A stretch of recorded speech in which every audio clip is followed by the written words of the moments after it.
Hey guys, kusayimi vlog lezulu. Come with me esenkonzweni yevangeli eMatatiele. Angazi why bengicabanga ukuthi eMatatiele kula e-KZN because nje bengijwayele sosheshe sifike. Sisuke ngo-12 eThekwini saze safika ngabo-7:07 kanje. Sifika sabe sokuqala u-door to door sabuya siyimbithi. Salinda umama ukuthi bebuye edrobheni mase sibahlangabeza-ke lana iy'mpahla. Amacagilana bengasafuni ngisho ukukhuluma besefuna ukuyibona esedlile.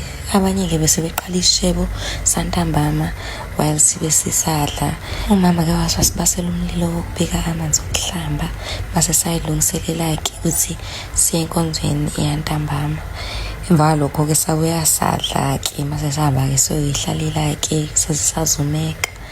Kwasa-ke kwayisonto abafowethu kwabayibona-ke abasibekela amanzi-ke sase sihamba siyolungiselela isoshali.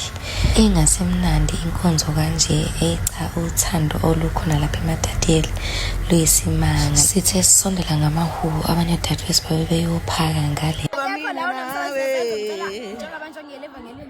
Lana-ke bese ngiyicabangela abakhongi nje.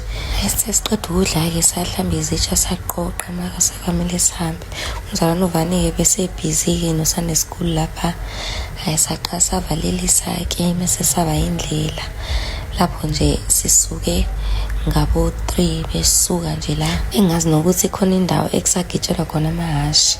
Laphayana mhlawumbe ngibona abantu abawu-3 begibela amahashi. Lapho ngisaba nokugibela ihashi kodwa shem ngiyafisa one day mengibuyela nje yimi nehashi. Sama endleleni-ke senza i-content kancane njengama-tourist. Bese sahamba-ke sifike nje eThekwini ngabo-9. Thanks for watching. Bye.